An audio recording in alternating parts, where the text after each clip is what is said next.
We actually contemplated Girl State before we made Boy State. We were contacting the programs in both programs in Texas.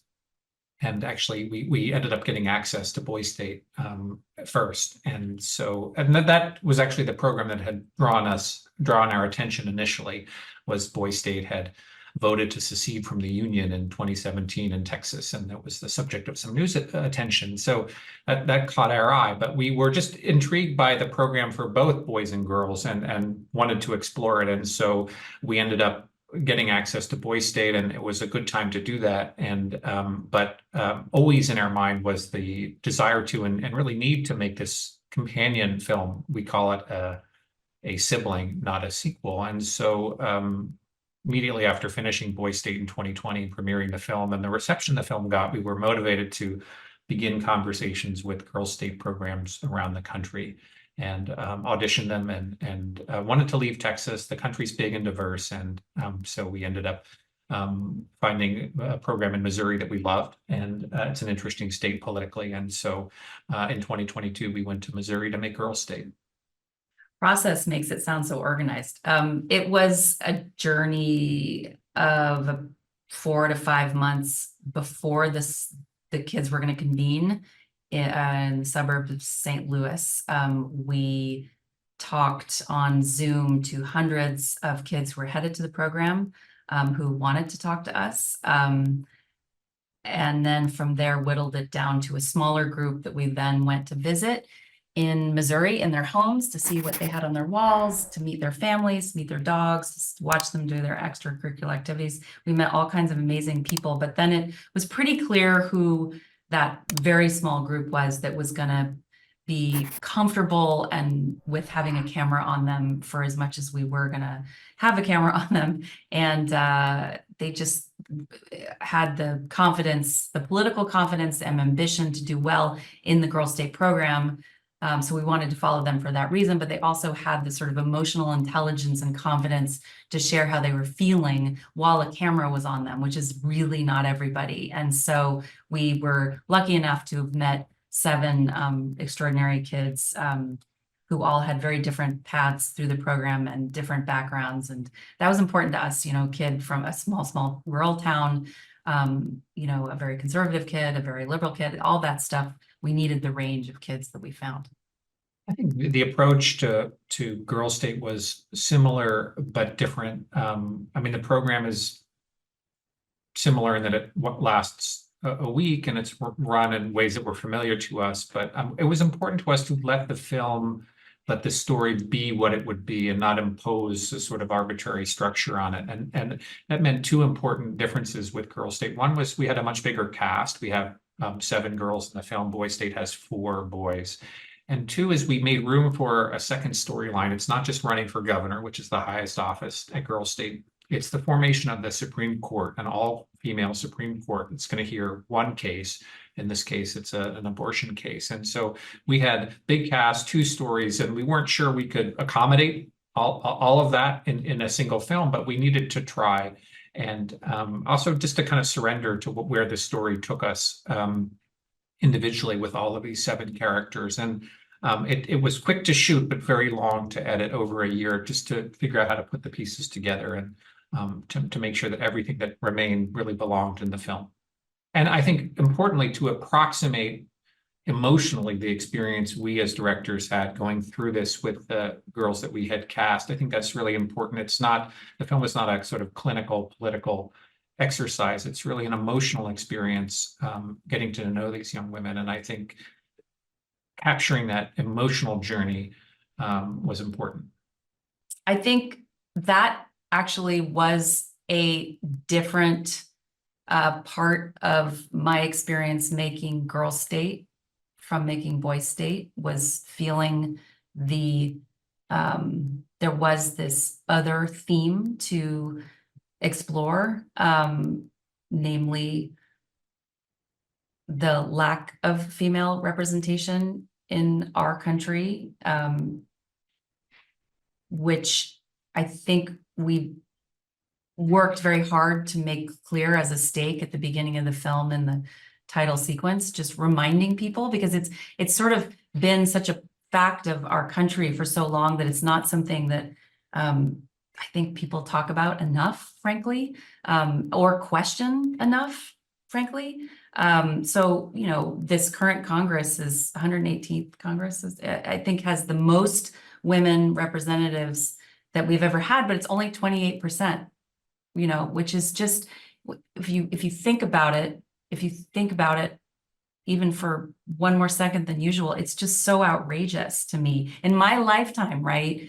All these firsts, the first elected governor who didn't get the position because her husband had died, in my lifetime, the first Supreme Court justice, in my lifetime, the first like Speaker of the House, like all these firsts in just my lifetime, let alone like my grandmother's lifetime was like still when women couldn't vote. So it's all kind of recent. And I think that I just, in making this film, it all became much clearer to me also what these kids are up against. I hadn't really recognized it so clearly as myself as a teenager, but to watch them go through a program that lacks the equitable funding, to watch them go through a program that has different expectations for these girls who are just as ambitious, just as smart, just as educated, as the boys, was just, it was to see it so visible in my face was actually kind of shocking, really. And anyway, to meet these girls who know this is what they're up against, and certainly the Roe v. Wade decision coming out or leaking a week before they all convened at this session, it was on their mind. To have it sort of be this bittersweet moment of empowerment in the program, but also bitter in the sense of a reminder of all the everything that they were also going to be up against, was just, I found it refreshing to be with kids who could hold both those truths at the same time, be both energized and aware of what they're up against, not naive, but optimistic. The surprises of the film are the surprises we hope for in documentary filmmaking, which is just going on these journeys with people that are unexpected, and they surprise us. They surprise themselves. With Emily in particular, her path through Girls State, her race for governor. This is somebody who's announced she's going to run for president in 2040, and to watch where she ends up after this week-long experience is remarkable. And I think it's exciting to invite audiences to go on that journey with her, but also the other girls who come to know themselves in, I think, very profound ways, and confront surprising defeats and new friendships and remarkable upset victories, just in all of the dramas that a week of Girl State can contain. I think we capture it all, and it certainly, I don't think we could have predicted. We know enough not to try to predict how people are going to do in this program. I think it's a real crucible. I think what was exciting about the race for governor is we have candidates we're following who have very different strategies, and we get to see how they all go through this difficult process in different ways. So I think that's a surprise. I think also watching the girls come to question the disparities in funding and resources and expectations between the two programs was not something we anticipated. We knew that the programs would be held concurrently on campus, which is a first in their 80-year history, but had no understanding that would figure so significantly in the drama. And I think comments so powerfully on the state of our society as a whole, on the diminished expectations and lower resources available to women, and as explanations for why they're not in more positions of political power and more equitably represented in the halls of power in our country.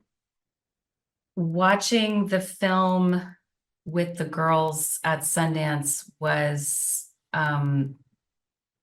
extraordinary, and kind of exceeded even, I knew it was going to be exciting, you know, to watch the film on a big screen with a big audience with our big cast. But I think it was so emotional for all of us. I think for the reasons we've been talking about, which is representation.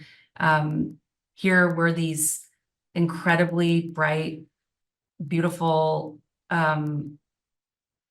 young leaders giving it their all, and having a room full of, what is it, 1,300 people respond to that, cheer for them, cry for them, laugh. There was a lot of laughter. That was great, because I think all these things are part of the human experience. And to me, documentary, needs all of those things. But to have that big embrace was hugely meaningful, not obviously to us just as storytellers, but hugely meaningful to all those kids. And then they got the stage afterwards to do a Q&A and speak their mind, speak their truth, be themselves, and they're powerful people. So that was an extraordinary moment.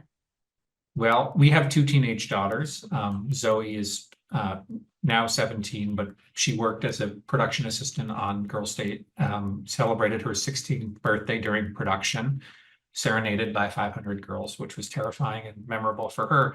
Our 14-year-old couldn't work on the film, but we shared a rough cut with her. We told her all about production, and she had an important note. She said, hold on.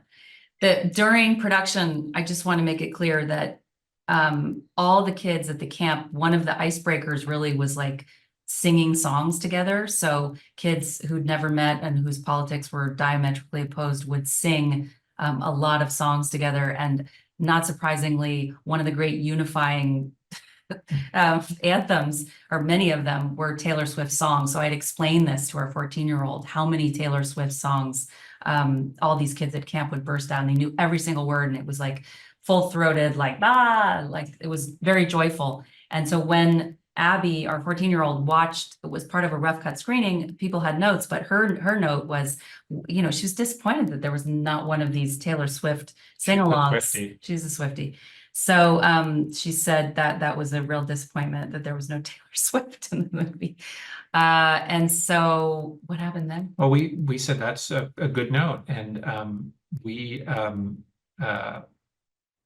we wanted to use a Taylor Swift song, "The Man," which is perfect for the end credits of the film, and we were able to get permission to use it. And I think we found the right place and the right way and the right song for Taylor Swift to be in the movie. So I think that's credit to Abby for showing us the way. I think that the film has a lot of takeaways. I think it's the power of the story. It's about 7 girls who have this experience. I think you can come and make a connection with different girls, maybe one or maybe more, but I think, and they come from across the political spectrum. They have very different backgrounds. And I think they're all committed to throw themselves into this process, to speak truth to power. They're incredibly impressive. And so I think that the film has many takeaways. I think it's part of the value of these films too, both Boy State and Girl State, is we live in such divided political times. And I think the film creates a space for conversation for people of different backgrounds. I mean, the program brings people together from different backgrounds, but the films themselves, I think, continue that conversation in theaters and in living rooms at home after you watch it. You can identify with characters who are different. You can see things differently depending on who you are and what's important to you. But I think ultimately it celebrates a couple of values and virtues in American life. One is that democracy is not a spectator sport, that you have to throw yourself into this process to make it better. And it's a continual process. And that what's inspiring about this film is that these young women are not deterred by the divisiveness of our times. They are committed to reach across the aisle and forge connections and friendships with one another despite differences. And I think that's a hopeful message that audiences, regardless of their backgrounds, will take away from this story. I would say the 3 words I would use: tiring, exciting, and empowering. I was going to say empowering, fun, and quick paced. Yeah, I'd go intense, fascinating, and I'm sensing a theme here: empowering. The 3 words I would use to describe Girl State would be fast-paced, sure, empowering. You gotta have empowering in there. I don't know what else you go. And then emotionally intense. I know that's not one word, but emotional. I had a blast working with Amanda and Jesse and being a part of the documentary as a whole. The entire production team and crew that were following us were so kind and encouraging throughout the entire week. And I definitely felt supported behind the scenes, which is really nice to have that support system. Because when you think about it, the camera crew that would follow us each individually were with us more than anybody else throughout the day. So it's really nice to have such a supportive team to work with. So I was followed a little bit less than some of the other girls. So for me, working with Amanda and Jesse was a bit different in the sense that I had no clue when a camera was going to show up or when they weren't. As I was just kind of going about my day, doing whatever I wanted. And sometimes I would have a whole conversation with someone, turn around, and only then realize that it was filmed. So it was I think it was interesting in a lot of ways, but it wasn't necessarily a huge factor in my girl state experience. I think similar to Nisha, I wasn't followed until halfway through the week. So I had like the first 3 days where I was just like just going to camp. And then the second half when like the camera was there, and I just remember thinking it was like the coolest thing ever. Like there's a camera on me. I have a microphone. I like people have like a boom mic over me. So I think it definitely added to the experience. It was really awesome. Yeah, the filmmaking process and working with Amanda and Jesse and the co-producers and the people who lugged around the giant cameras and boom mics was super special and really great. I'm glad that I was able to meet the film crew. I thought those were some of the most important people that I met at Girls State. I would have been fine if the documentary like never came out. Like that's how much I enjoyed working with the filming team. Um, that's really all I have to say. I don't know. I hope that audiences, especially teenage girls and girls in general, I hope everybody takes their girls to go see Girls State.